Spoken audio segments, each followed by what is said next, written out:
Olá pessoal, tudo bem? Alguns dias atrás eu publiquei um artigo no jornal, né? Tinha como título Amar o próximo sem precisar acreditar em Deus. Aí eu fiz um vídeo aqui rápido comentando as inúmeras críticas que eu acabei recebendo e uma parte dessas críticas eram de teor pessoal, né? Foi assim uma coisa bem hostil, não era um debate de ideias. E agora, né, fui surpreendido aí hoje pela manhã ao ver que no jornal que eu publiquei o artigo, né, uma pessoa chamada Vitor Hugo Carneiro, ele também publicou um artigo rebatendo o meu artigo. é, Amor ao Próximo, o título do artigo é Amor ao Próximo, um legado judaico-cristão. Não é um artigo num tom ofensivo, como foram as críticas que eu recebi, mas é um artigo que busca, né, uma perspectiva teológica, vamos dizer assim, rebater a ideia de que amar o próximo não necessariamente está vinculado a acreditar em Deus. Ele vai defender que sim, tá? Ele vai defender que sim. Aqui tem alguns pontos bem rápidos que eu gostaria de comentar. Então ele vai defender a ideia de que o amor, a bondade, a justiça estão inerentemente atrelados a Deus, a crença em Deus. Aí ele usa referências bíblicas do Antigo e do Novo Testamento. Até ele vai dizer isso não é uma invenção do cristianismo, isso vem do judaísmo. Então, por exemplo, ele cita num determinado momento Moisés em Levítico 19:18, abre aspas, não procure se vingar nem guarde rancor de alguém do seu povo, mas cada um ame o seu próximo como a si mesmo, eu sou o Senhor. Ok, entendeu?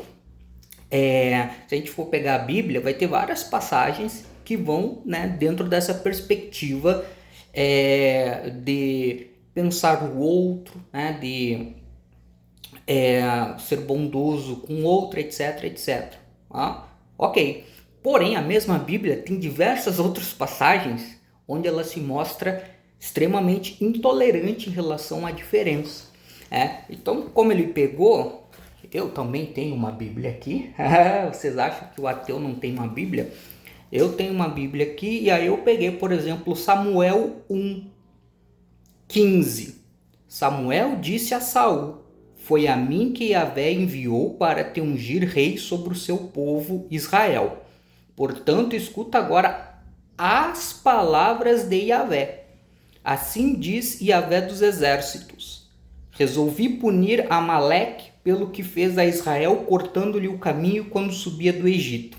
Vai, pois, né, Saul, e investe contra Amaleque, condena ao anátema com tudo que lhe pertence, não tenhas piedade dele. Mata homens e mulheres, crianças e recém-nascidos, bois e ovelhas, camelos e jumentos. Crianças e recém-nascidos. Deus manda Saul matar. Né? E o Samuel está lá levando o recado. Né? Então, esse é apenas um exemplo. Depois ele vai dizer também, né, sobre exemplos históricos que mostram, né, a prática do amor ao próximo dentro do cristianismo, né? Cuidar de órfãos, viúvas, pobres e enfermos, que ele disse que na Roma Antiga isso chamou muito a atenção das pessoas, né, como os cristãos tinham essas características, mas se a gente for pegar a história também, a gente vai encontrar diversas outras coisas. Sim, tem isso. Por exemplo, algo mais recente, a luta pelos direitos civis nos Estados Unidos, contra a questão da segregação, dos preconceitos raciais. Estava lá uma mensagem religiosa, Martin Luther King, mas tem outros casos em que a situação não é essa. Perseguição a movimentos heréticos, a Inquisição, as cruzadas, as guerras de religião, a colonização da América, para ficar em alguns casos. Então, tudo tem seu contraponto. E aí, para finalizar, ele diz assim: uma autonomia humana capaz de criar o amor em si, mas da ação de Deus sustentando Assim, quando observamos não cristãos dedicando a tais obras, bondade, justiça, etc., não estamos diante de uma autonomia humana capaz de criar o amor em si, mas da ação de Deus sustentando a criação e refletindo, ainda que de modo imperfeito, a imagem divina impressa em todo ser humano. Ou seja, no final das contas, para ele, mesmo uma pessoa não cristã, quando ela pratica o bem por causa de Deus. É uma coisa meio, curiosa. Então, no final, Deus é colocado como ponto central. Mas, como eu coloquei lá no meu artigo, não necessariamente, tá? Então, fica aí um ponto de vista diferente do meu, né? E divergente do meu, para vocês terem conhecimento. Tá? Mas é isso, até agradeço ele ter publicado o artigo que mostra que o tema aí despertou interesse. Um abraço, pessoal, e até mais.